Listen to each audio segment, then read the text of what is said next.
historically based, and that is um, public shaming works. Okay, when the entire society gets together, I think that the people underestimate, okay, they cannot get their head around just how permanent the internet is. The internet, okay, especially if it's fortified by a published article, okay, this is permanent public record, right? This stuff's going to be there in 100, 200 years. Instead of having a town hall be some brick and mortar place, okay, with a bunch of files in a basement that nobody sees, the fact that somebody can just immediately pull this out and go and punch in somebody's information and say, who is this person? And there's actually a verification system that is an actual public record that has been validated.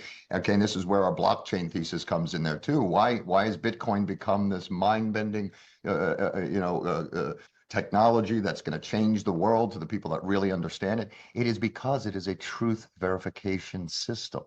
Everybody knows technology as a way to lie. Okay, you could go on Facebook and a fake name, and you could be a much tougher person than you would ever have the guts to do. You'd never walk up to somebody and say these things to their face because of the human element of fear and whatnot. But now you've got 4 or 5% of the society that's narcissist being amplified to 30, 40% of the narrative. All right, but the other side of technology is it is everything that we do is now transparent.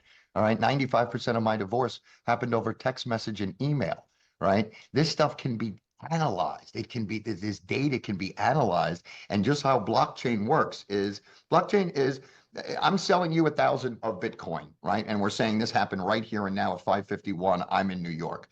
But if the Geico app on my phone shows that I'm doing 75 miles an hour on the parkway, because that system is just geared to let them know whether I'm a safe driver or not. But oh and behold, there's now now what do you do in science? You have a theory and you go out into the world and disprove it, right? So take that down to the technology point. This is what we're doing with this Facebook group, is using it as a public ledger.